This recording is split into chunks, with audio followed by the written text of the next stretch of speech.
Bien, pues buenos días a todos.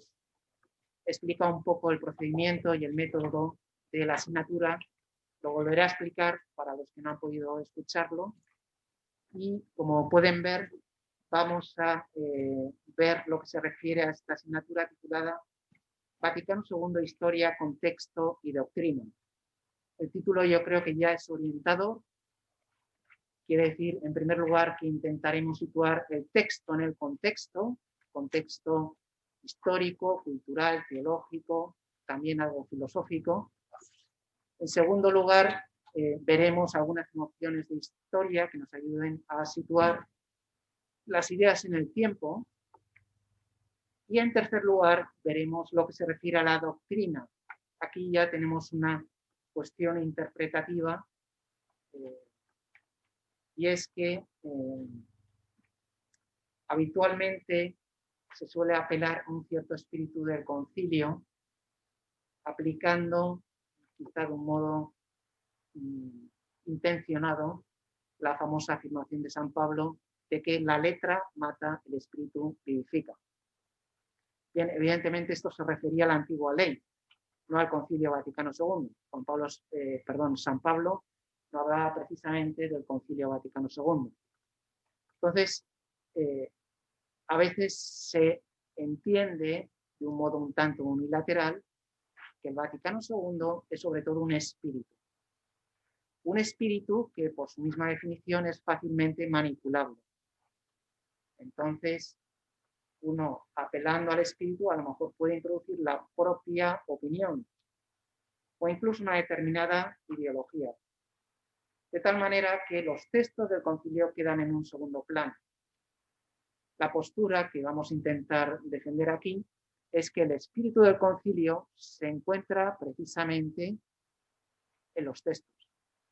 Entonces, conociendo los textos, podremos ver cuál es el espíritu que se desprende de los documentos emanados en el Concilio Vaticano II. Bien, entonces,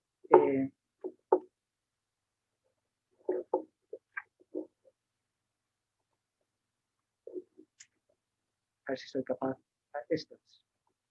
Les pongo aquí esta pequeña ilustración haciendo mención a una expresión del Papa San Juan Pablo II que decía que el Vaticano II es la brújula del tercer milenio. Brújula para navegar en el tercer milenio. Bien, evidentemente han pasado ya casi 60 años. El año que viene celebraremos los 60 años del comienzo del Concilio Vaticano II. Podría parecernos que ya es algo que pertenece al pasado, una especie como de reliquia histórica. Sin embargo, al mismo tiempo, si nos acercamos a los textos del concilio, nos daremos cuenta que hay muchas ideas que todavía no han sido explotadas del todo o conocidas en profundidad. Por ejemplo, la teología del laicado. ¿Qué sabemos o qué se vive ahora en la Iglesia respecto a estas ideas? O de la colegialidad de los obispos, ahora que se habla tanto de la sinodalidad. O cuestiones de justicia social. Las ideas del concilio se han encarnado realmente en nuestras iglesias, en la sociedad. Entonces, o bien podemos entender el concilio como un proyecto de pasado o como un proyecto de futuro. Juan Pablo II lo entendía más como una mirada al futuro. Es decir, es un programa cartográfico para guiarnos en el proceloso mar del tercer milenio, o por lo menos del principio del tercer milenio, ¿no? Entonces, veremos cómo esta brújula nos va a servir para orientarnos dentro de los 16 documentos que constituyen los textos magisteriales del Vaticano II. Bien, aquí tenemos la bibliografía, tenemos el diccionario teológico del Concilio Vaticano II, dirigido por el profesor José Ramón Villar. Ahí está ordenado de un modo ordenado, siguiendo el orden alfabético, distintas voces que pueden servir para profundizar un tema u otro. Por ejemplo, cuando uno vaya a hacer un comentario de texto sobre el episcopado, pues puede mirar esa voz y de tal manera que uno ya viene informado y dice cosas interesantes, con sustancia, que aportan e iluminan el texto comentado. Y luego hay este pequeño manual, Vaticano II, Contexto, Historia, Doctrina, donde se contiene la explicación que pertenece a este curso. Aquí vamos a ir viendo los textos en el orden que aparecen aquí, de tal manera que uno puede adelantarse y decir, bueno, va a tocar este texto me interesa, ¿no? Yo estudio Biblia, pues la Dei Verbum es objeto de mi atención y por lo tanto puedo especializarme en ese campo. A lo mejor me interesa más la doctrina social, pues me dirigiré más a la Gaudium et Spes. Me interesa el sacerdocio, el Presbyterorum Ordinis, o la liturgia, Sacrosanctum Concilium, etcétera, etcétera, etcétera. Por eso no estableceremos un orden de intervenciones, sino que ustedes libremente se presentan como voluntarios, suben aquí a la palestra, exponen brillantemente en 2 o 3 minutos y después se retiran tranquilamente a descansar. Bien, si no hay preguntas al respecto, podemos empezar un poquito con lo que se refiere al contexto histórico y religioso. Bien, ven ahí la foto del Papa San Juan XXIII, que viene a ser el profeta del concilio. Los papas anteriores, Pío XI y Pío XII, habían pensado en algún momento en convocar un concilio ecuménico. ¿Por qué? Principalmente porque el Concilio Vaticano I había quedado interrumpido bruscamente por la llegada de las tropas garibaldinas durante la guerra franco-prusiana, y entonces es un concilio que se había quedado un poco a mitad. Había emanado la Pastor Eternus, había hablado sobre la doctrina del primado petrino, pero pensaba abordar la cuestión que se refiere al episcopado, la doctrina del episcopado, y se quedó ahí en el aire. Por lo tanto, digamos, era lógico que hubiera una segunda parte de ese concilio Vaticano I. Bien, cuando el Papa San Juan XXIII sube al solio pontificio del año 1958, el contexto político era el que ustedes conocerán, la era Kennedy. Hay un cierto optimismo generalizado, una cierta idea de que la Iglesia debe abrirse al mundo, pero al mismo tiempo ese mundo es un mundo un tanto cruel. Y tenemos la presencia de la Guerra Fría, como entre Estados Unidos y Rusia no había un entendimiento. Vamos a ver cómo toda la primera sesión conciliar desarrolla bajo el signo de la crisis de los misiles en tierra cubana, en Cuba, una amenaza bajo la cual estuvo presente toda esa primera sesión conciliar, y por lo tanto es un mundo, por un lado, idílico dorado, donde florece el progreso económico y técnico, pero por otro lado con cierta incertidumbre. El comunismo en aquellos años, como ustedes conocerán bien, estaba bastante más presente, y por lo tanto era un factor que debía ser tenido en cuenta.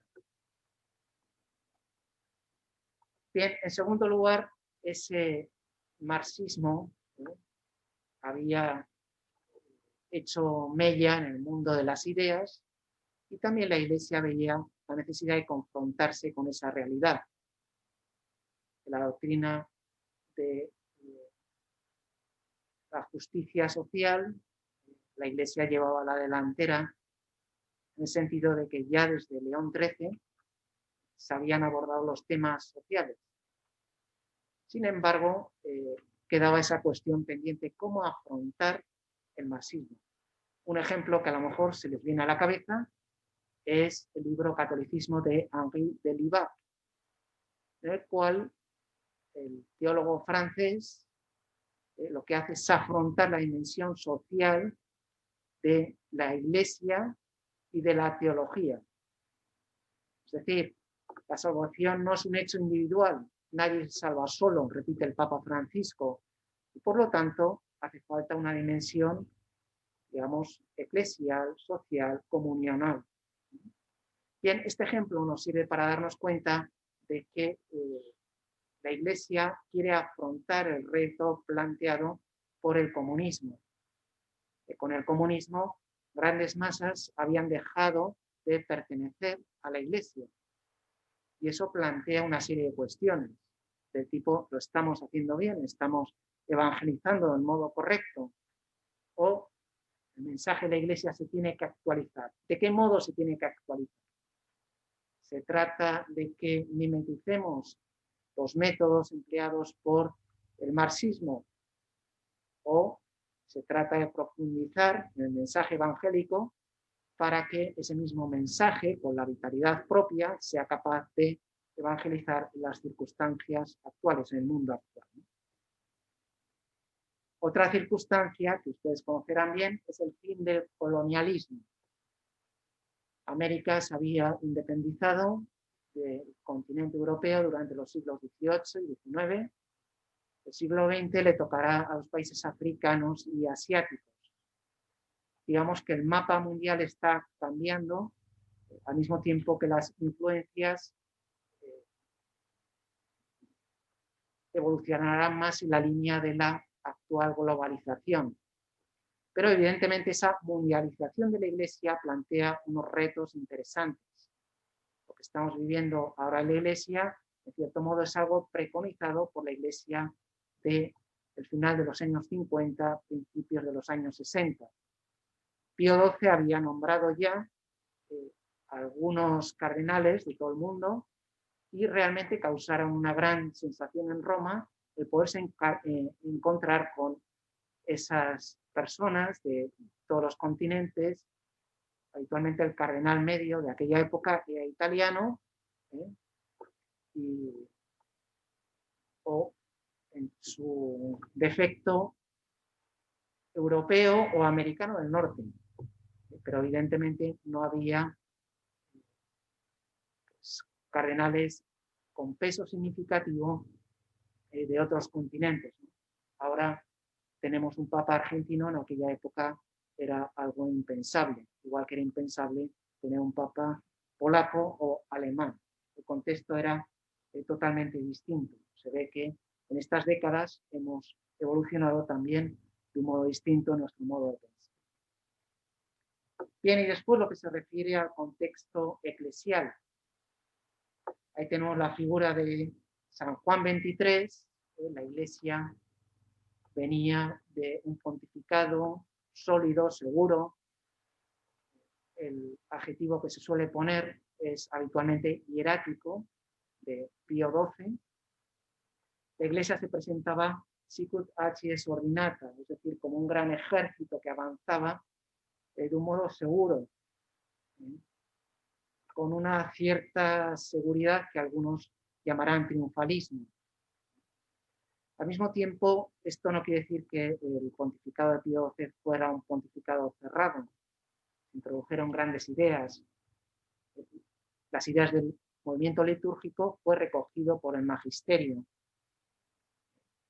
O las ideas de la eclesiología, de la escuela de Tubinga, fue también recogida la Mystici Corporis.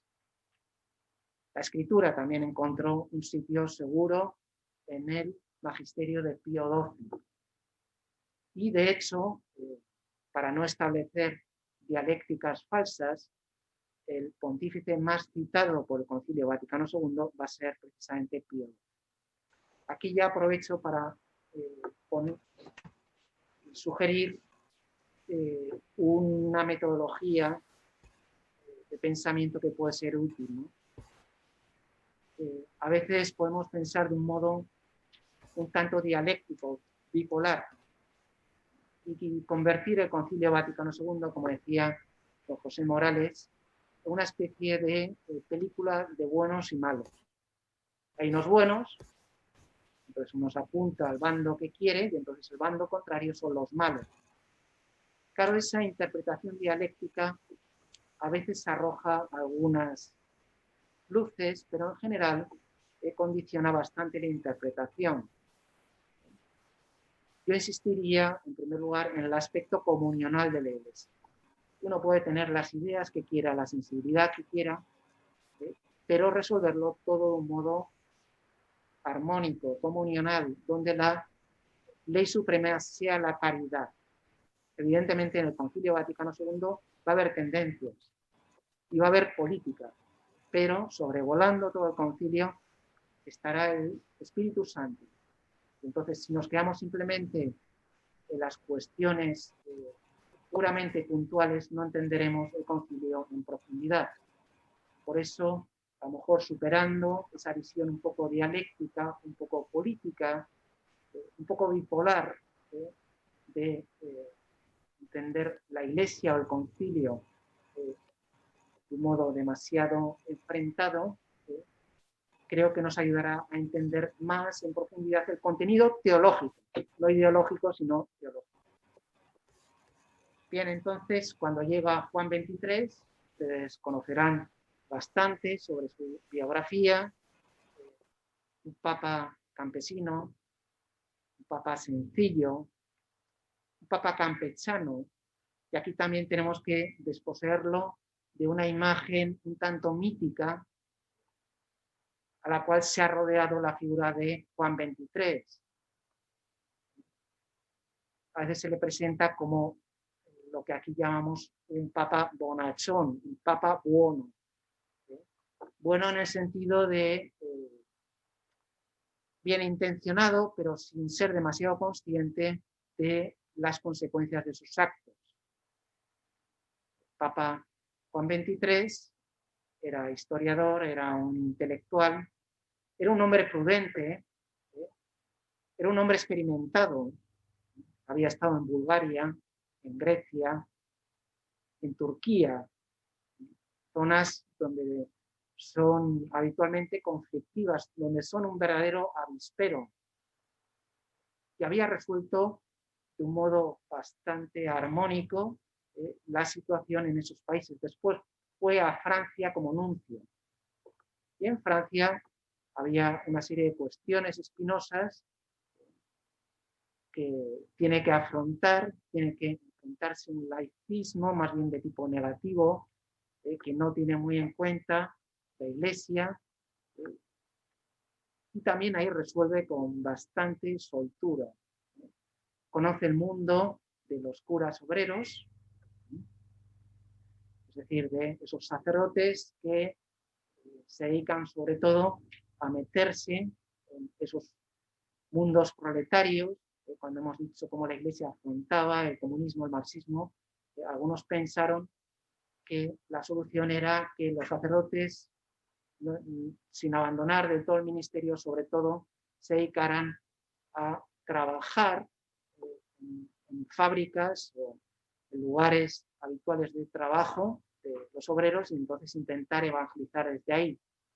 El experimento no salió demasiado bien y tanto San Juan XXIII como San Pablo VI tendrán que intervenir o encauzar ese tipo de iniciativas. Iniciativa que también conocerá, por ejemplo, Karol Wojtyła, cuando viajó a Bélgica, estuvo en contacto con esa religión. Bien, esto nos sirve un poco para situarnos, al menos mentalmente, imaginariamente, en el ambiente. La gran amenaza del momento es el marxismo, cómo la Iglesia puede dialogar, hasta qué punto puede dialogar, en qué términos debe enfrentarse a esas ideas y cómo debe resolver todo esto. Bien, eso dicho así, de un modo sumario, para situar el contexto eclesial. ¿Qué podemos decir del contexto histórico y religioso? Bien, algo lo hemos anticipado en parte y corresponde a esos dos nombres en francés, Nouvelle Théologie y Ressourcement. no sé si lo he pronunciado muy bien, Jesús o no. Entonces, en primer lugar, saben ustedes que en la Humani Generis del año 1950, el Papa Pío XII se enfrenta con esa nueva teología, surgida sobre todo en ámbito francés. Recordamos ahí que había dos grandes escuelas teológicas, jesuitas y dominicos. Jesuitas en Le Fourbier, dominicos en Le Salsois. Entonces, ahí vemos como en primer lugar se está forjando un tipo de teología distinta.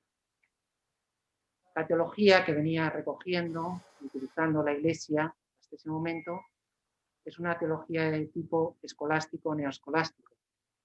Santo Tomás había sido recordado como autoridad, como recordará también el concilio, será recordado también el concilio, y entonces se pensaba que había un solo método, un solo modo de hacer teología, que es glosar, comprender, profundizar en las enseñanzas de Santo Tomás y de sus epígonos, de sus sucesores. Bien,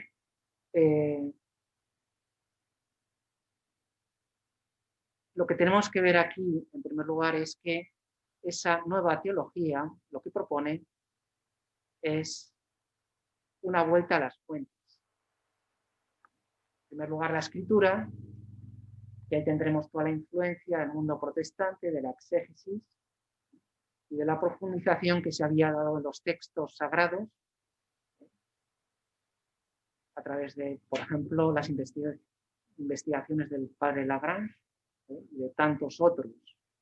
La Biblia empieza a ser estudiada en profundidad en la Iglesia, si bien con un criterio distinto, puesto que la doctrina de la sola escritura resulta insuficiente.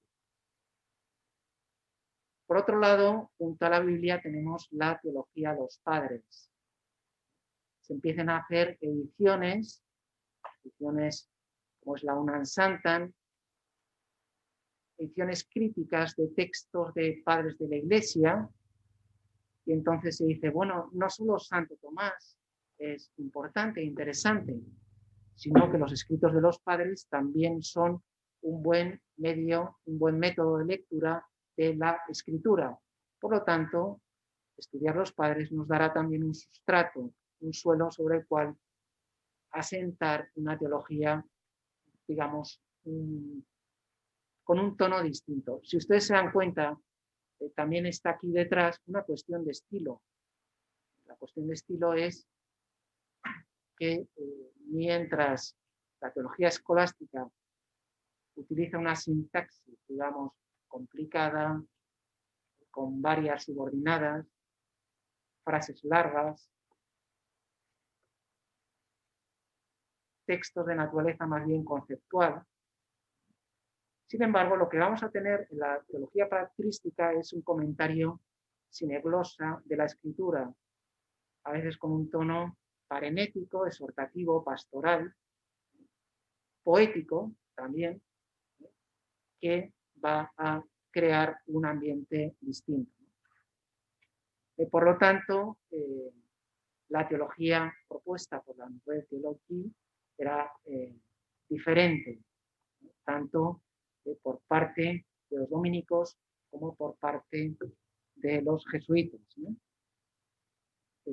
Tanto una tendencia como la otra tienen en común esa vuelta a las fuentes, en la cual tenemos ese resumo. Bien, dentro de esas vuelta a las fuentes tenemos el movimiento litúrgico. Ustedes conocerán alguna de las aportaciones. Tenemos la María Solemnes. Ese movimiento litúrgico, como saben, fue difundido sobre todo a través de la orden benedictina. Con el ora et labora, centraban todo su día, toda su existencia en torno a la celebración litúrgica, tanto de la Eucaristía como de la liturgia de las horas. bien profundizan y dicen cómo podemos hacer más presente la liturgia en la vida de la Iglesia, y empiezan a trabajar desde ediciones de misales populares, misales que pueda utilizar el pueblo directamente, a difusión del gregoriano, a difusión de oraciones que sirven un poco para entrar en ese contacto directo con la divinidad a través de las ocupaciones habituales que podía tener los laicos, ¿no? Entonces digamos que es un acercamiento de la liturgia al pueblo, y eso va a cristalizar no solo en las abadías benedictinas, Solemnes, Boigón, María Lag, sino también en movimientos, digamos, como más laicales. Quizá el ejemplo que se les vendrá a ustedes a la cabeza es el de Romano Guardini. Romano Guardini, cuando escribe su Espíritu de la Liturgia, ya en el año 18, publicado precisamente en María Lag, ahí lo que está proponiendo es un modo de celebración que acerque a los laicos a esa fuente de gracia que constituye los sacramentos. Como saben, así como a título anecdótico, uno de los primeros que empieza a celebrar cara al pueblo va a ser precisamente Romano Guardini. Él hace valorar esa liturgia, el lenguaje de los signos, que será otro de sus libros, y difunde todas las ideas en lo que se llama el movimiento de la juventud. Entonces, digamos, todo ese movimiento litúrgico va a preparar y anticipar todo el desarrollo del concilio. Bien, después tenemos el movimiento bíblico y patrístico, que en cierto modo lo hemos comentado cuando decíamos que se trata de volver a las fuentes, de volver a la escritura, no simplemente a la suma teológica, y a los escritos de los padres. Por lo tanto, tenemos también una propuesta que no es contrapuesta, sino complementaria de la anterior. Movimiento misionero. La Iglesia se había difundido por todo el mundo, al principio con las misiones, después van surgiendo vocaciones dentro del clero local, lo que eran antes iglesias que sin más dependían, digamos, de Roma directamente, poco a poco se van constituyendo ellas mismas en diócesis, y además una verticalidad bastante grande. Por lo tanto, vamos a tener también un movimiento, una mentalidad, de decir, bueno, estamos en misión. Esto también nos hace entender cuál es el origen del movimiento ecuménico. Como se suele citar como momento emblemático del movimiento ecuménico la Asamblea Misionera de Edimburgo del año 1910, cuando, ahora que vamos a empezar la semana que viene, el octavario por la unidad de los cristianos, ¿no? Puede servir un poco. Entonces, en esa asamblea misionera convocada por anglicanos, a la cual asistían también ortodoxos y otros, y algunos protestantes, hubo un personaje, un oriental en concreto, que se levantó y dijo, ustedes nos han traído en nombre de Cristo y les estamos agradecidos, pero también nos han traído sus divisiones. Por lo tanto, por favor, anúnciennos a Cristo, pero no sus divisiones. Entonces los ahí presentes dijeron, pues, si no tiene razón, ¿no? Entonces es cuando ya surge, a partir del movimiento misionero, esa mentalidad ecuménica, es decir, bueno, el mensaje cristiano va a ser más efectivo en la medida en que los cristianos estemos unidos. Y simplemente mostramos nuestras divisiones, vamos a ser menos creíbles para el mundo. A esto hay que unir también las experiencias que se habían tenido en Europa durante la Segunda Guerra Mundial. En los campos de concentración habían coincidido tanto los católicos con los protestantes, o en el mundo más oriental por los ortodoxos. Que ahí los cristianos se van conociendo y se van comprendiendo entre sí. Que hay un sentimiento de búsqueda de la unidad. Entonces, lo que había sido habitualmente la teología de las controversias de tipo confrontacional entre los distintos cristianos, se va transformando en un sentimiento, en un Stimmung, dirían los alemanes, en un modo de ver las cosas un poco diferente. Y eso también va a influir. Y al mismo tiempo, y por último, vemos esa espiritualidad mariana. Es decir, había habido varias apariciones, Lourdes y Fátima son las más famosas, pero había habido también otras. El lema era Adies per Mariam, es decir, con María el camino de acceso directo más cercano a Jesucristo, y por lo tanto esa corriente de espiritualidad también recaló en el concilio. Y vamos a ver de qué modo se integran las distintas sensibilidades, porque ya pueden entender ustedes que en un principio el movimiento ecuménico se entendía como contrapuesto a la espiritualidad mariana. Después vamos a ver cómo el concilio va resolviendo ese tipo de aparentes contradicciones.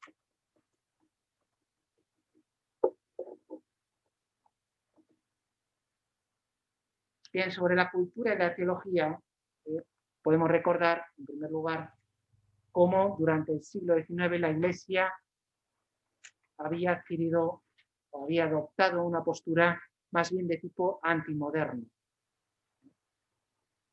Uno puede recordar el magisterio del Papa Pío IX en enfrentamiento con, aquí nos podría hablar Rosario, de todo esto con el Estado italiano, o bien el debate que tuvo la Iglesia con el modernismo, el sílabus de Pío X, etc. Bien, era quizá una medida de tipo histórico. Ahí los historiadores nos explicarán si en aquella época, en aquel momento, aquel tipo de medidas eran oportunas o no. En cualquier caso, al llegar el siglo XX, se ve un poco la necesidad de cambiar de táctica y ver cómo se puede confrontar ese diálogo con el mundo y en concreto con lo que había, las ideas que habían acuñado y que habían conformado, configurado toda la cultura occidental desde el siglo XVIII. Tenemos a Kant y la Ilustración como el origen de todas esas ideas. Tenemos después un romanticismo que en cierto modo había dialogado con la Iglesia Católica, pero que no acababa de resolver el modo en el cual uno debía situarse. Por otro lado, hemos mencionado el mito del progreso. Europa y el mundo occidental había cambiado enormemente.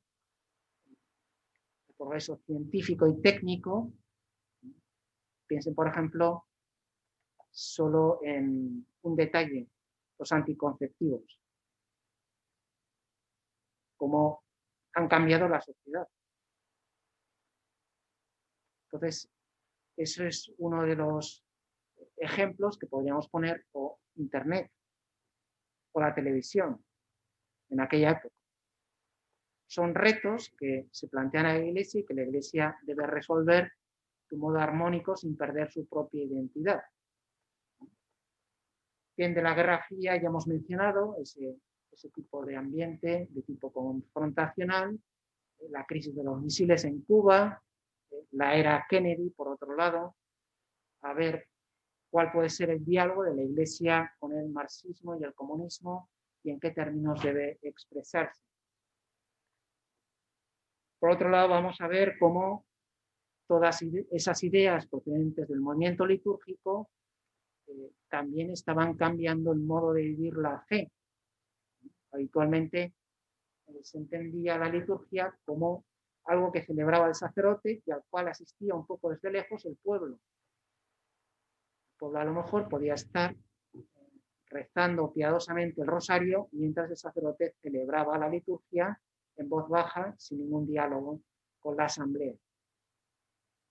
Bien, se ve entonces la necesidad de integrar esos dos factores y a ver cómo se puede hacer. Lógicamente, esto no se refiere a soluciones concretas, sino a un espíritu del movimiento litúrgico que el Vaticano II recogerá. Y también en la eclesiología había habido sus cambios de mentalidad. Hemos hablado de la Mystici Corporis de Pío XII. Esa Mystici Corporis había recogido una teología del cuerpo místico de Cristo, de origen paulino, desarrollada también por los padres, profundamente cristocéntrica, también con un marcado carácter eucarístico, pero al mismo tiempo Koster en Alemania había planteado la teología de la Volk Gottes, ¿no? Del pueblo de Dios. Entonces, ¿cómo se puede resolver esas dos concepciones? Una más de origen neotestamentario y otra de origen más heterotestamentario. Entonces, el ambiente había, por tanto, toda una serie de ideas eclesiológicas que tenían que, en cierto modo, ser recogidas también por el Vaticano II. Esto lo iremos viendo más despacito y de un modo más concreto, pero digamos que simplemente para ir ambientando nos puede servir también. También tenemos lo que se refiere a la espiritualidad laical. Había surgido ya desde el principio del siglo XX toda la acción católica. Los obispos habían visto la necesidad de enfrentarse con todo ese mundo que tiene una larga historia, ¿no? Si nos damos cuenta, y siendo un poco esquemáticos, si hablamos de liturgia, nos acordamos enseguida de los ortodoxos. Si hablamos de laicos, nos acordamos, o de la escritura, nos acordamos enseguida de los protestantes. Lógicamente, no se trata de entender el laicado de modo protestante, lo iremos viendo también, pero sí esa espiritualidad cristiana que llega no solo a los sacerdotes o los religiosos, sino que llega a todo el pueblo de Dios. Y por lo tanto, también los laicos son protagonistas de la vida de la Iglesia, también son Iglesia, también tienen una función evangelizadora, también tienen una función apostólica, y por lo tanto tienen que ser tenidos en cuenta. No son simplemente siervos de la gleba o ciudadanos de segunda categoría, sino que ellos también son protagonistas de la misión de la Iglesia.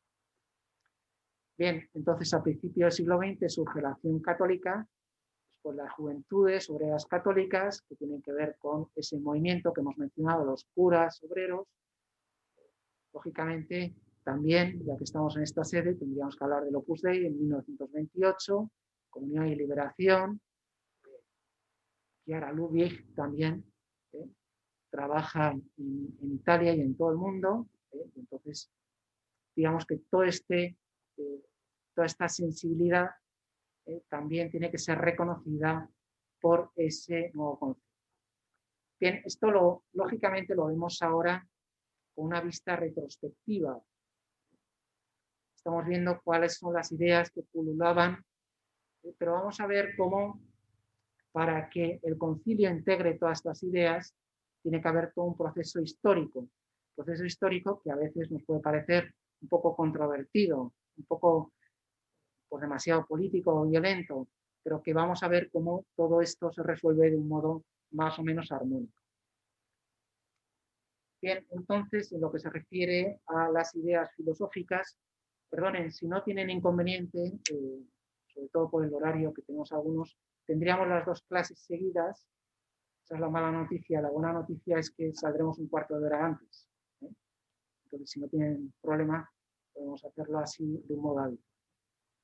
Entonces, ideas filosóficas, primero el personalismo, que tiene dos fuentes habitualmente reconocidas.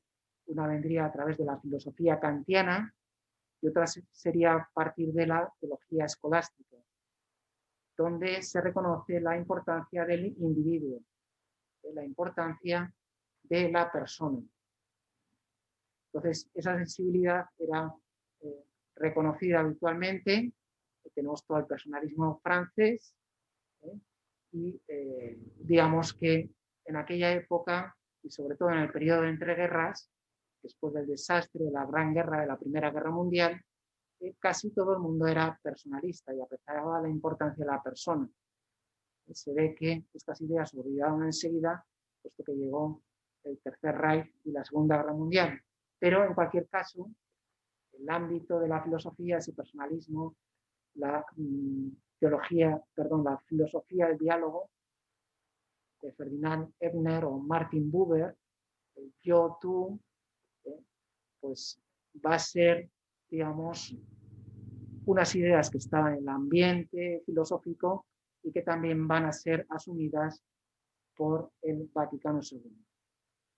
Luego, en el ámbito de las corrientes filosóficas, las más conocidas pueden ser la fenomenología, cuando Edmund Husserl y la escuela de Gotinga establecen la vuelta a las cosas mismas. Frente a esa teología de cuño kantiano de tipo idealista, se propone en un primer momento una vuelta a las mismas cosas.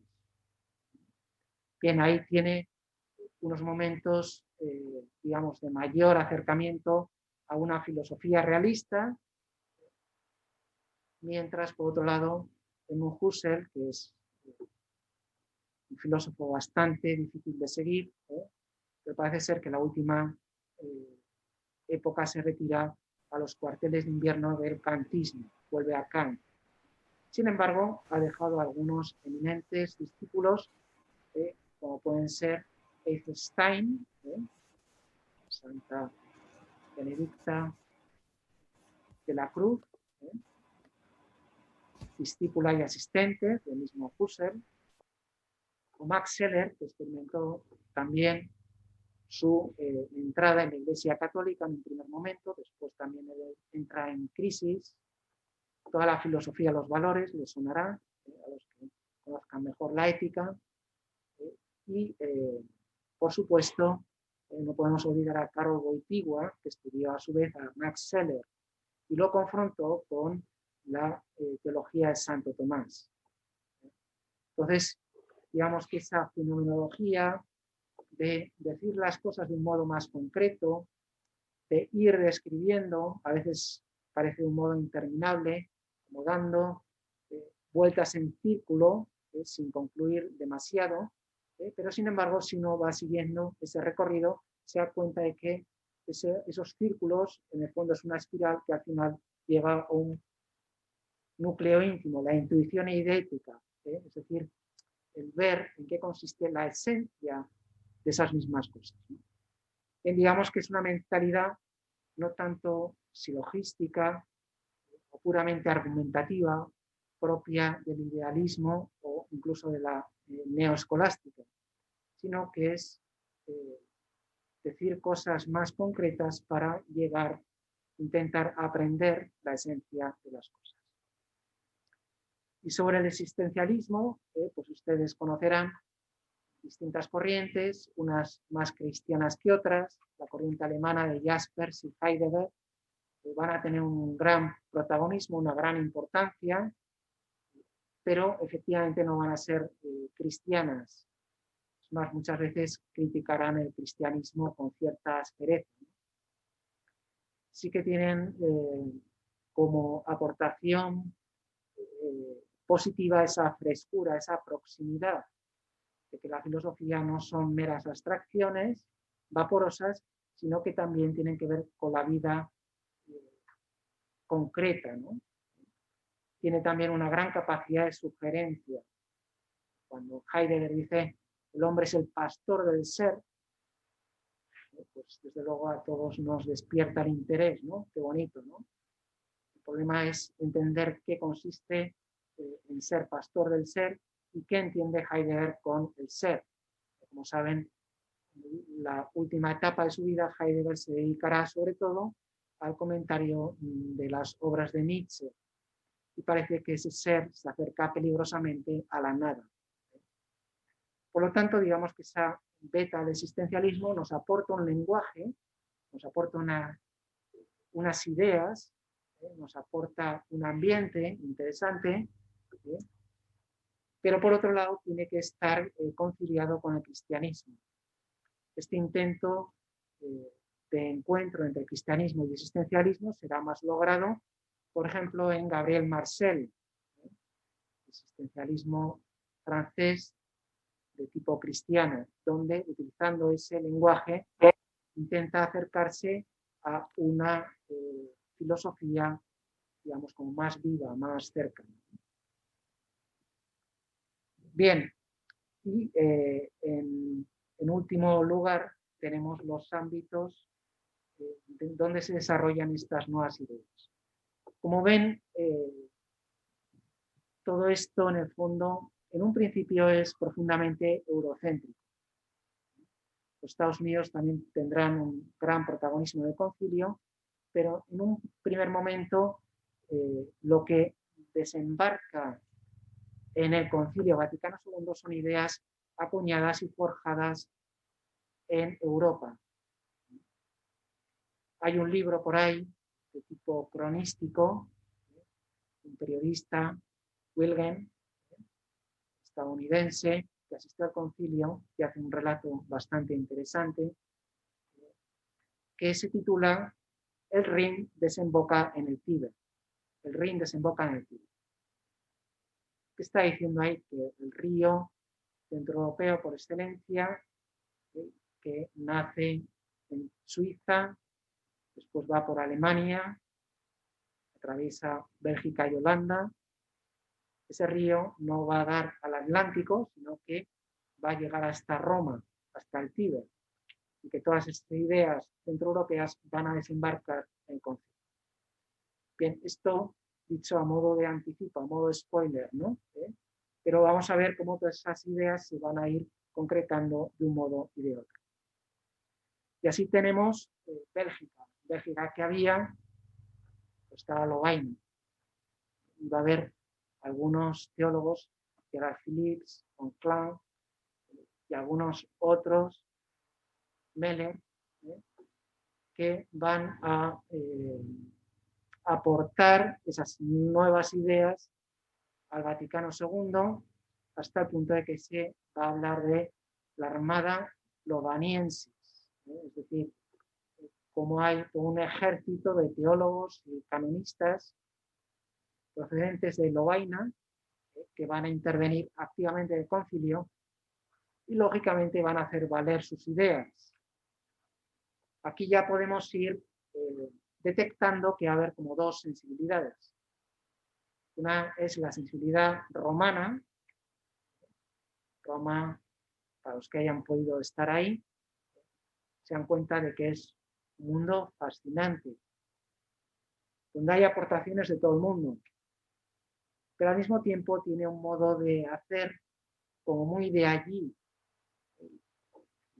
Los italianos son unos genios de la diplomacia, son gente amable, saben negociar muy bien, gente que habla además muy bien, muy cercanos a la lengua de Cicerón, al latín, tienen una gran experiencia del manejo de las cuestiones, lo que a lo mejor en otros lugares es algo controvertido, crítico, terrible.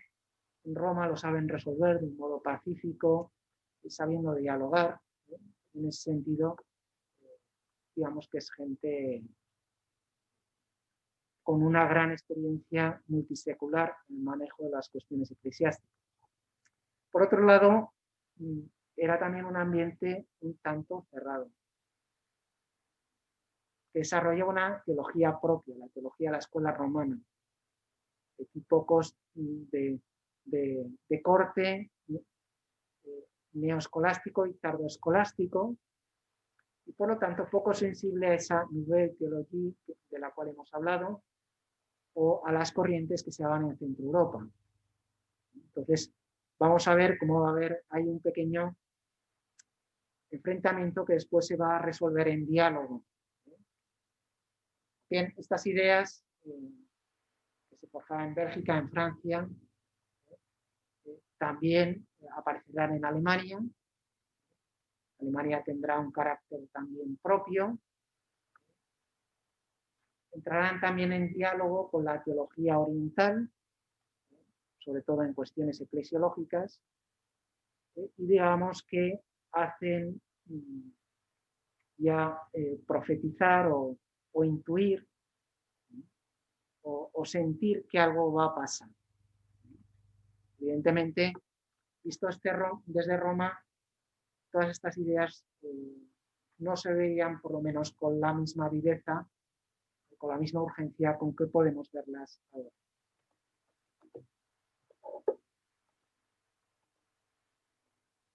Bien, vamos a detenernos, en primer lugar, un poco en la eclesiología, aunque luego tendremos que ampliar nuestro campo de interés, para ver algunas ideas, ¿no? Por ejemplo, hemos mencionado la idea del cuerpo de Cristo, de origen paulino, recordada egregiamente, la Mystici Corporis, desde luego era un avance, porque frente a una concepción más de tipo belarminiano, es decir, de la Iglesia entendida como una sociedad perfecta, siempre se cita la frase de Belarmino, la cual la Iglesia era entendida como la República de Venecia, es decir, en paralelo con un Estado político. Y ahí hay una serie de mandos, una concepción, digamos, más bien de tipo piramidal, jerarcológica, dirían algunos. Entonces, pues en la cúspide está el Papa, después los obispos, después el resto del clero y después ya en la base estaría el pueblo llano, es decir, los laicos, de un modo. Bien, frente a esa concepción, habían llegado nuevas ideas en el siglo XIX, tanto en ámbito alemán, la escuela de Tubinga, como en ámbito inglés. Curiosamente, la eclesiología que va a utilizar, por ejemplo, John Henry Newman, va a ser también en esta misma línea. En cierto modo espiritualiza la Iglesia, no solo una institución puramente política o visible, sino que también tiene un componente invisible o espiritual. Entonces vamos a entender la Iglesia como cuerpo de Cristo, en el cual Cristo es la cabeza, como bien saben ustedes, nosotros los miembros, el espíritu es el alma de esa Iglesia. Por lo tanto, la dimensión cristológica y neumatológica de la Iglesia va a ser desarrollada. Sin embargo, veíamos también cómo la teología de la Folk Gottes, del pueblo de Dios, promovida sobre todo por Koster y después recogida por Semmelroth, Rahner y otros teólogos de ámbito alemán, proponían la Iglesia como un pueblo de Dios en marcha, es decir, insistiendo en la dimensión de la Iglesia peregrina. Lógicamente, esta concepción era más de tipo sociológico y tenía sus ventajas, sobre todo para integrar lo que antes se consideraban los distintos estamentos en la Iglesia. Entonces vamos a ver cómo el Vaticano II va a ir resolviendo de un modo armónico estas dos concepciones. Y a lo mejor sirve como ejemplo lo que ustedes sabrán sobre la tesis doctoral de Joseph Ratzinger, que es precisamente sobre este tema. Entonces se resuelve esas dos concepciones de pueblo de Dios como cuerpo de Cristo, es decir, pueblo de Dios sería una visión puramente horizontal, mientras cuerpo de Cristo sería una dimensión vertical.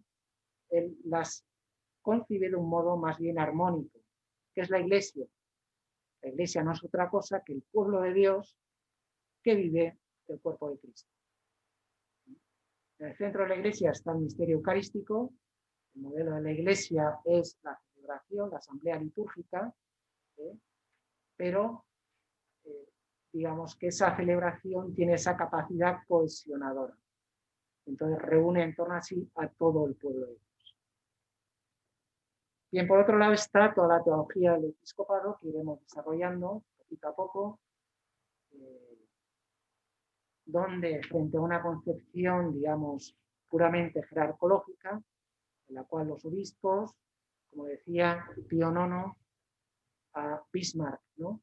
Otto von Bismarck, el canciller alemán, le decía que los obispos no son puramente legados del Papa, sino que tienen una autoridad propia. Esto ya en el siglo XIX. Entonces, se va profundizando en la naturaleza, no solo jurídica, sino también sacramental del episcopado. Y eso se va a traslucir en que el obispo no es simplemente un delegado, un enviado del Papa, tiene una autoridad recibida directamente de Cristo y una responsabilidad propia en su propia diócesis. Por lo tanto, es una autoridad que emana de un sacramento, de un origen litúrgico, y que por lo tanto va a tener también su importancia. Y junto a esto, la doctrina de la colegialidad, que va a adquirir un gran protagonismo, sobre todo a partir del tercer periodo de las sesiones conciliares. También tenemos la teología del laicado, como los laicos pueden vivir una espiritualidad propia, estando en medio del mundo y viviendo plenamente la vida cristiana, con esa radicalidad evangélica. ¿Qué hacemos con los laicos en la Iglesia?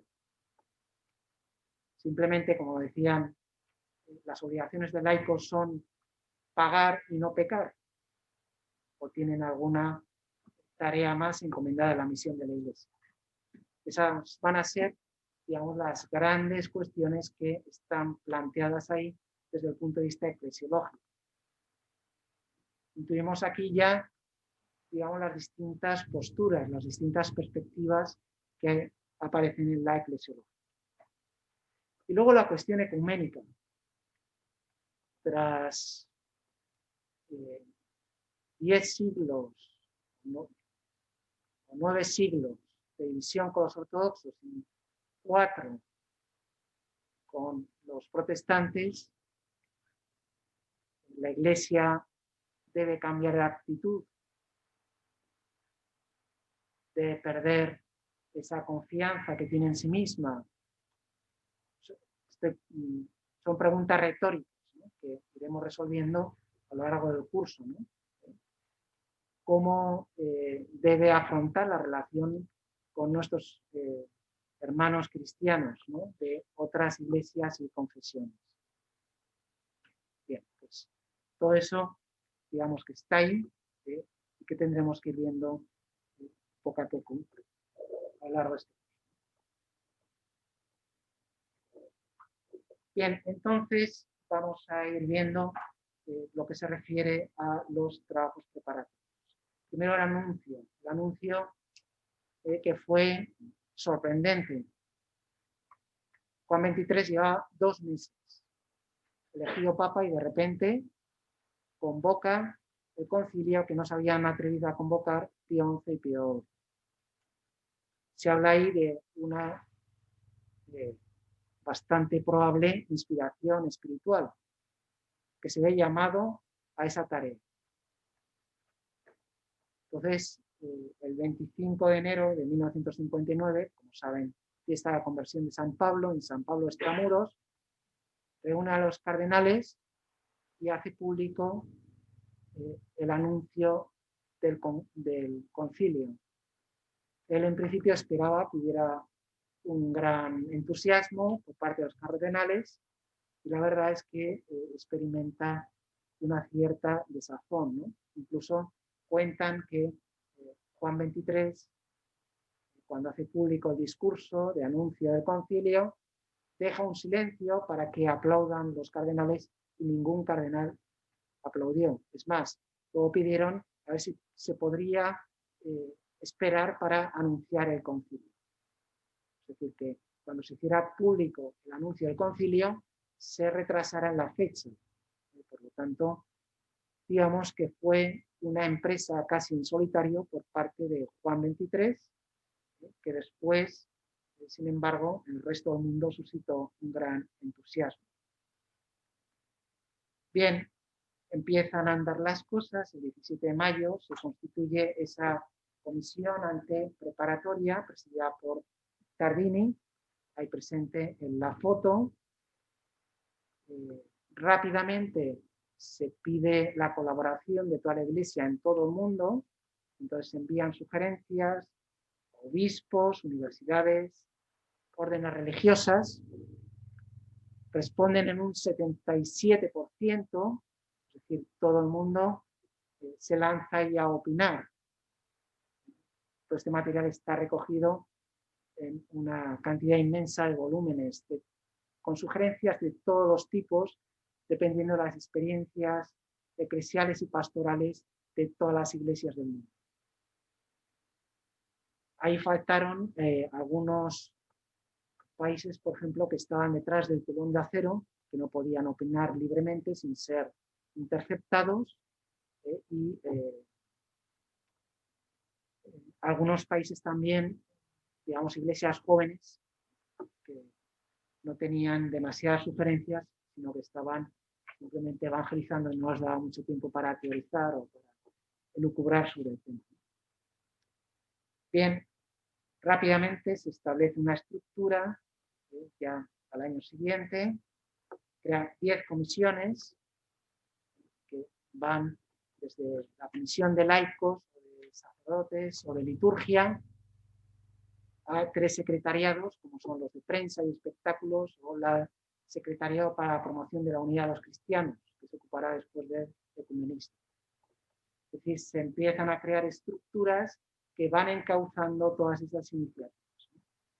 Pues ya se ve que el método inicial que va a asumir el concilio es sobre todo recoger ideas, compendiarlas, resumirlas, armonizarlas y proponerlas después al mundo, ¿no? Si aquí cada uno de nosotros opinara sobre un determinado tema, podríamos proponer nuestra propia visión, después alguien con esa capacidad integradora y de síntesis recogería todas las ideas, prepara un texto, se vota, sí, de acuerdo, vamos a ver.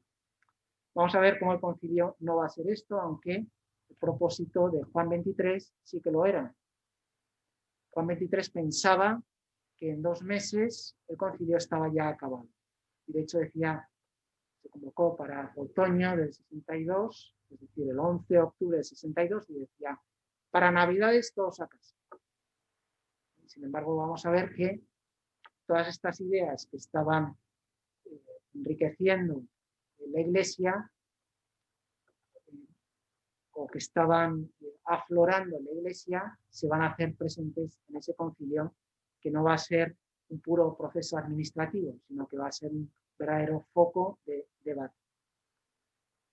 Bien, entonces tenemos coordinadas por una comisión central, compuesta a su vez por 74 miembros. Claro, ahí cuando se tiene que hacer una propuesta, lógicamente ahí en Roma se echa mano de lo que se tiene más cerca, que son de los teólogos y de los curiales de la ciudad de Roma, que son gente muy preparada, gente con grandes conocimientos, y entonces elaboran 69 esquemas, lo cual era más, los 69 esquemas eran más que todo el magisterio precedente, es decir, todo el magisterio, Éfeso, Nicea, Calcedonia, etcétera, etcétera, era mucho menos que esos 69 esquemas. Pero ya se ve que había una cierta ambición un poco inmensa, ¿no? Entonces, para armonizar todo esto, se crean 2 subcomisiones, sobre todo a partir de la segunda sesión conciliar, segundo periodo de sesiones, para intentar armonizar, digamos, todo este organigrama realmente complejo.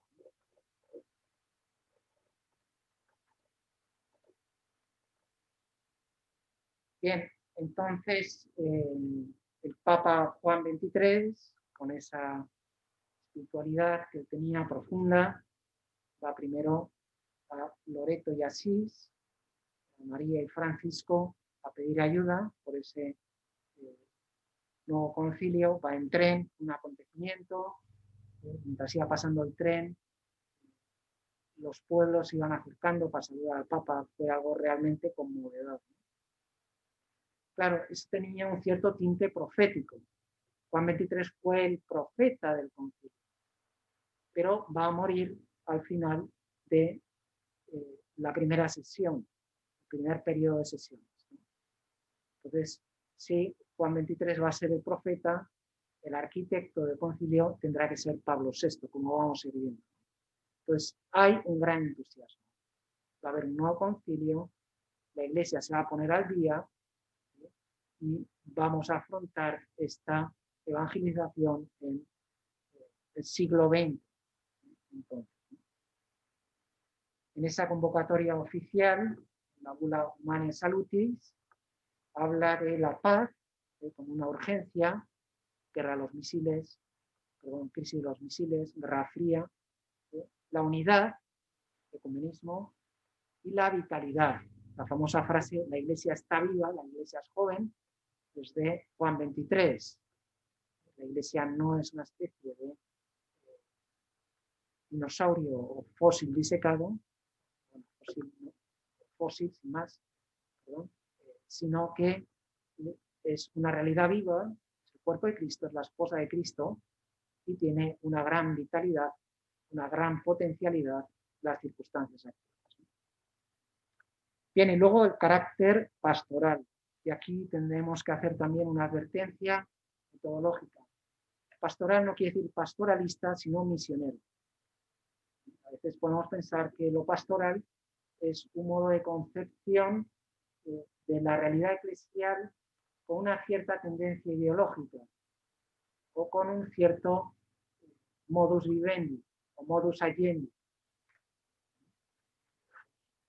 Pastoralismo o los pastoralistas no es el concilio, o por lo menos no es el sentido en el cual lo entiende el concilio. Cuando hablamos de pastoral, quiere decir misionero.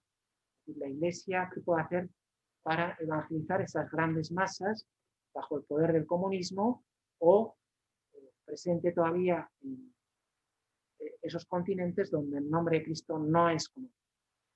Por lo tanto, digamos que una clave interpretativa es que el Concilio Vaticano II es un concilio misionero, y así lo entendió San Juan XXIII.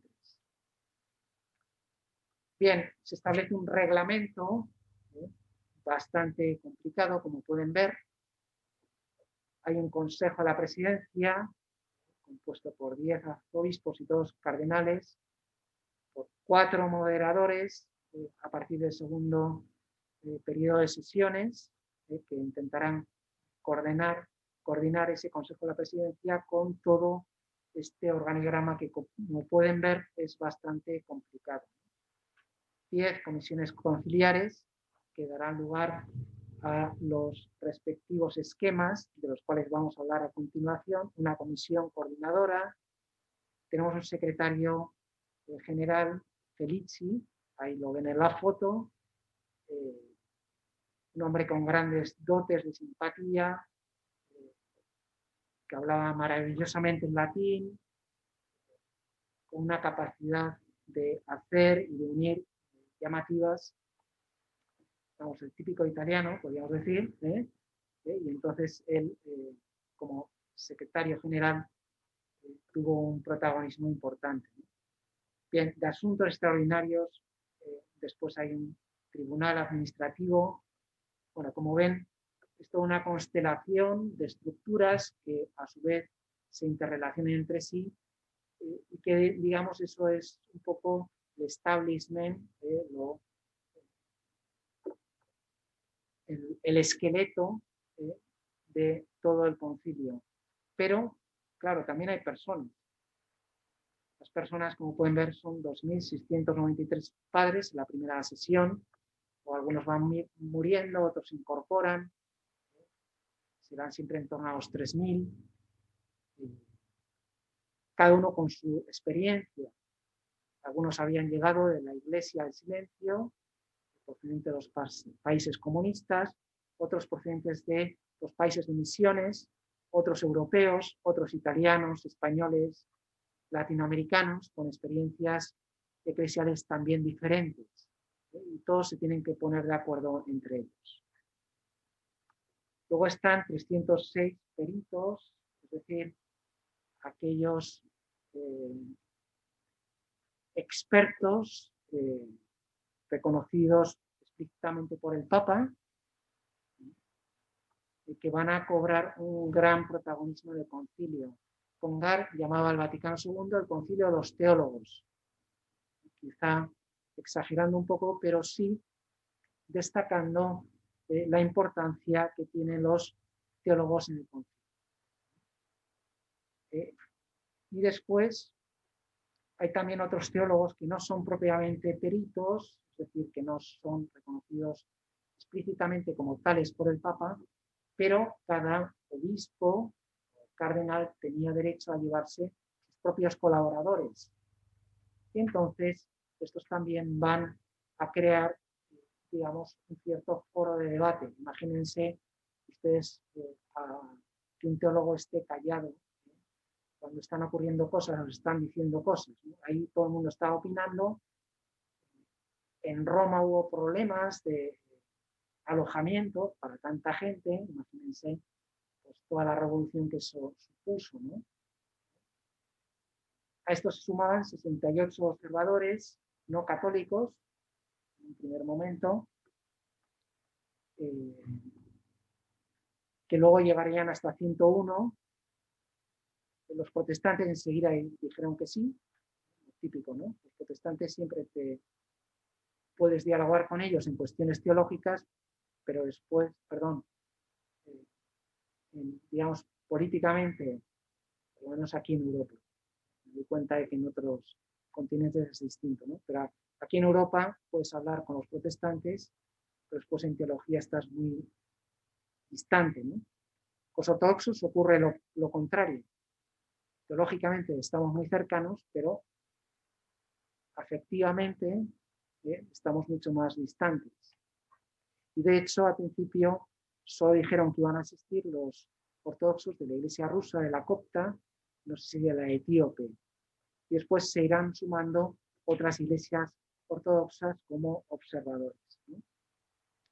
Bien, pues ya vemos entonces cómo la masa crítica se va enriqueciendo y al mismo tiempo complicando. Habrá, en el orden de las distintas sesiones que se tienen ahí, unas más de tipo solemne, son las sesiones públicas a las cuales asistía el Papa, será un total de 10 a lo largo de todo el concilio, y luego las llamadas congregaciones generales. ¿Qué son las congregaciones generales? Pues las reuniones, digamos, de alto rango, donde un relator proponía o defendía un esquema, un documento, y después donde todos los demás tenían derecho a hacer intervenciones pidiendo el turno de palabra, o sea, la posibilidad de intervenir. Esas congregaciones generales, como pueden ver ahí, llegarán a 168. Bien, y luego tenemos el idioma oficial, es el latín. Se montó una sala para traducción simultánea que nunca se utilizó, siempre se empleó el latín. Por tanto, los padres conciliares ahí tenían que expresarse en esta lengua, entonces quizá más conocida que la actualidad, ¿no? Entonces, hemos visto cómo el relator proponía la postura, digamos, oficial, que se defendía en el esquema, mientras las intervenciones podían plantear una serie de enmiendas, de sugerencias, de críticas, etc. O sea que hubo mucho diálogo, hubo mucho debate, hubo muchas palabras. Al principio el tiempo de intervención estaba limitado a 10 minutos, después se tuvo que bajar ese tiempo porque las intervenciones se multiplicaban, todo el mundo quería hablar y aquello era realmente complicado. Bien, a ello los distintos padres conciliares podían responder con un placet, si estaban de acuerdo, con un non placet, si no lo estaban, o placet justamodum, es decir, de acuerdo, pero con algunas enmiendas, con algunas correcciones. Y solo se podía aprobar con los 2/3, es decir, con una mayoría, digamos, abultada, una mayoría absoluta. Bien, vamos a ver entonces brevemente lo que se refiere al primer periodo de sesiones. Como ven, en otoño del año 1962, Santiago Madrigal habla de las 4 sesiones conciliares, 62, 63, 64, 65, como 4 sonatas de otoño.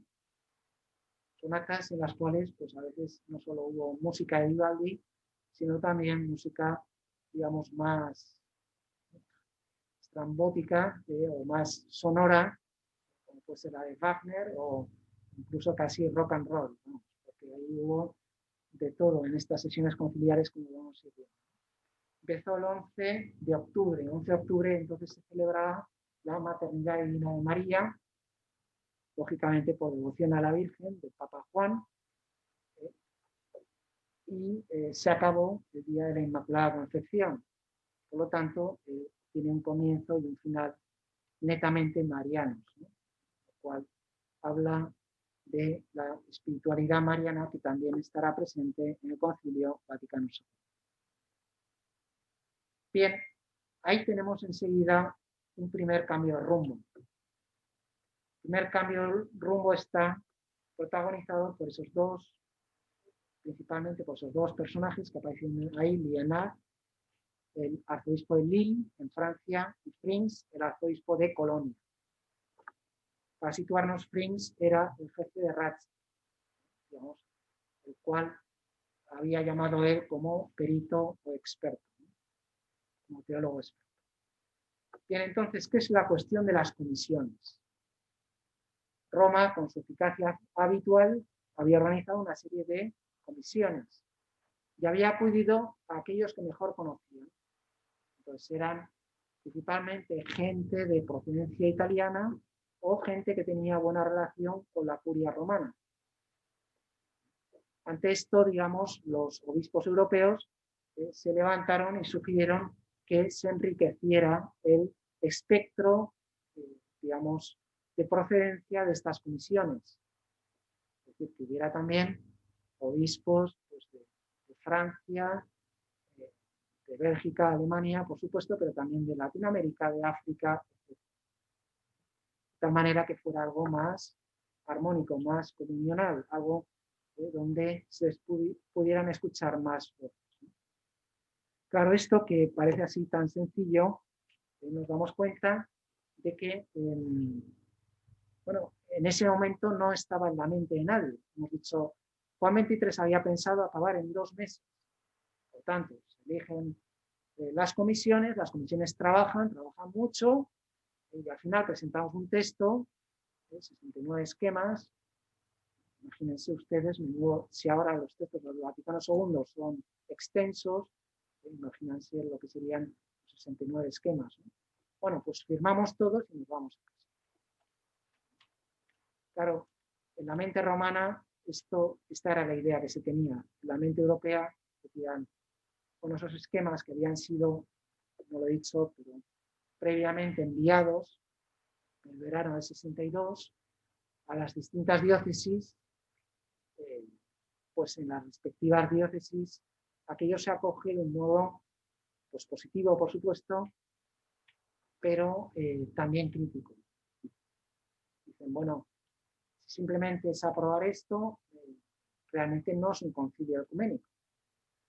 Entonces, necesitamos hablar, necesitamos conocernos, necesitamos también debatir, necesitamos corregir estos textos, enmendarlos, enriquecerlos con las ideas que surgen de todas las iglesias de todo el mundo. Bien, y entonces, en ese primer periodo de sesiones, claro, ya hemos tenido todo el problema de las comisiones. Se trata de quitar las comisiones creadas en un primer momento, se sugieren nuevos nombres, se crean unas nuevas comisiones, se introducen también obispos de todo el mundo, pero ahí digamos que hay también un cambio de mentalidad, como diciendo, aquí se va a hablar, aquí se va a debatir. Por lo tanto, digamos que ese sentimiento, esa euforia inicial del concilio, se va fraguando, se va concretando en hechos concretos. Claro, si ya se crea ese debate, no se trata sin más de aprobar los 69 esquemas, sino que se empieza a hablar de ellos uno por uno. Entonces, a la liturgia se dedican 15 congregaciones generales, 15 reuniones, digamos, más de tipo solemne. Y eso que en la liturgia había bastante acuerdo, había bastante consenso. Las ideas del movimiento litúrgico habían ido fraguando en la mentalidad de las distintas iglesias, ¿no? Se había descubierto la fuente como el centro vital de la iglesia, perdón, la liturgia como el centro vital de la iglesia. Esa eclesiología eucarística que se desarrolló en toda la iglesia y después al siglo XX vuelve curiosamente desde Oriente, desde la teología ortodoxa, también se estaba sintiendo en todas nuestras iglesias. Por lo tanto, el esquema sobre la liturgia es un esquema que recogía estas ideas del movimiento litúrgico. En principio, pues hubo algo de debate sobre el latín o las lenguas vernáculas, pero había también bastante consenso al respecto. Uno de los textos menos polémicos. Otra cosa es lo que ocurre con el texto sobre las fuentes de la revelación. El esquema llamado de Fontibus Revelationis. Aquí lo que había detrás es la doctrina de la sola escritura de los protestantes. Entonces, frente a esa postura, tanto unilateral, lo que se proponía es dos fuentes, junto a la escritura, la tradición. Claro, en el fondo, la propuesta de este esquema se había entrado al juego a la concepción protestante. Es decir, una respuesta a los protestantes desde los mismos presupuestos protestantes. Entonces, se dice, bueno, vamos a volver un poco más atrás y ver cómo entienden la revelación los padres de la Iglesia, por ejemplo. Y cómo hay ese diálogo entre escritura y tradición. Ese diálogo, dirán los alemanes, von Antwort, ¿no? Fort, la palabra tiene una respuesta, la palabra tiene un eco en la tradición y por lo tanto no se trata de dos fuentes paralelas, sino una sola fuente. Suelo utilizar la imagen de no son dos grifos, uno con agua fría y otro caliente y después en el lavabo se mezclan el agua fría y la caliente, sino que son estos grifos modernos, el monomando, ¿no? Donde puedes poner agua fría y caliente y sale todo ahí mezclado. Bien, perdón por la imagen un tanto prosaica, pero claro, los que procedían de ámbitos más ecuménicos, este planteamiento más propio de la teología de las controversias, de enfrentar escritura y tradición, les sonaba difícilmente presentable de puertas afuera. Por lo tanto, se rechaza este esquema de Fontibus Revelationis, que después va a recibir el título de Divina Revelación. Es decir, vamos a abordar el tema de la revelación, no de las fuentes de la revelación. Ya veremos cómo, digamos, ese manantial, que es la revelación, pues tiene distintos aportes, pero que hay que entenderlo todo de un modo unitario y armónico. Bien, el esquema sobre el ecumenismo pasaba algo parecido, lo elabora el Secretariado para las Iglesias Orientales, y entonces, lógicamente, habla tan solo de las iglesias ortodoxas. Los protestantes dicen, bueno, ¿y nosotros? Entonces, por otro lado, era un esquema donde se decían demasiadas cosas. Iban a salir también el Nostra Aetate sobre las religiones no cristianas y después también el documento sobre la libertad religiosa. Entonces, lo que vamos teniendo ahí es una especie como de cantación de contenidos. Estamos viendo cómo, pues en primer lugar, se va centrando el foco, vamos a hablar de ecumenismo, es decir, de cristianos. vamos a dejar de lado los no cristianos, vamos a dejar para otro documento la libertad religiosa y además vamos a abordar todos los cristianos, no solo los ortodoxos, sino también los protestantes. Bien, algo parecido ocurre en el esquema sobre la Iglesia, que veremos también brevemente, veremos más detenidamente, mejor dicho, pero ahora quería decir brevemente simplemente que esa concepción más de tipo piramidal, más de tipo, algunos dirían jerarcológica, pero tiene que ser complementada con una visión más comunal de la Iglesia, donde por un lado se mantenga claro ese eje vertical que conecta no solo con Cristo, sino con toda la Trinidad, mientras por otro lado se defiende esa visión horizontal de la Iglesia entendida como pueblo de Dios, donde vivimos la fraternidad cristiana entre todos los miembros de la Iglesia. Digamos que el esquema sobre la Iglesia, sin que fuera erróneo, digamos que le faltaba, como diríamos ahora, que le dieran una vuelta. Es decir, que también integrara la eclesiología que se había desarrollado en los últimos siglos. Bien, y luego, como anécdota, el documento de los medios de comunicación, curioso porque se hablaba de los medios de comunicación social. Fuera de la Iglesia nadie habla de los medios de comunicación social, porque es una redundancia, si son de comunicación es social. Entonces se habla de los media, ¿no? Sin más, los medios. Bien, ese documento, pues bueno, como digamos en el subconsciente colectivo de los padres conciliares no había demasiadas ideas sobre la prensa y la importancia que podía tener, pues se dedicó 3 congregaciones generales, después se va a aprobar en el segundo periodo conciliar y ya está. De tal manera que siempre se ha dicho que ese documento sobre los medios de comunicación es una ocasión perdida, puesto que no se preveía entonces la importancia que estos iban a adquirir en la vida social. Lo que ahora llamamos el cuarto poder, pues no se entendía como tal y, por tanto, bueno, pues se discutió ahí rápidamente y después de 3 días todo el mundo estaba contento y después se aprobó. Bien, como síntesis de todo este primer periodo, digamos que ese entusiasmo inicial, esa euforia inicial, han conseguido que se le dé una vuelta radical. Entonces, lo que se pensaba que iba a ser todo el concilio fue tan solo la primera de 4 sesiones conciliares. Los obispos y los peritos, los teólogos, volvieron a sus casas diciendo, bueno, le hemos dado la vuelta al concilio. Y aquí vamos a poder hablar de tantas cuestiones que ahora mismo ocupan y preocupan a la Iglesia. Muy bien, pues les pido disculpas porque solo he hablado yo, pero en cualquier momento, por supuesto, pueden intervenir ustedes. No se olviden pueden mirar la parte que hemos visto en el manual.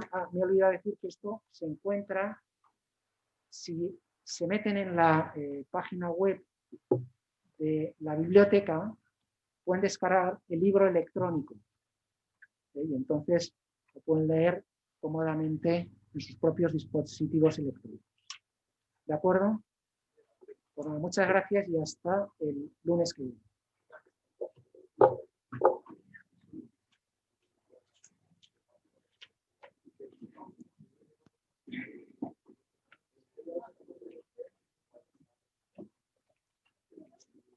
Sí. ¿Perdón? Sí.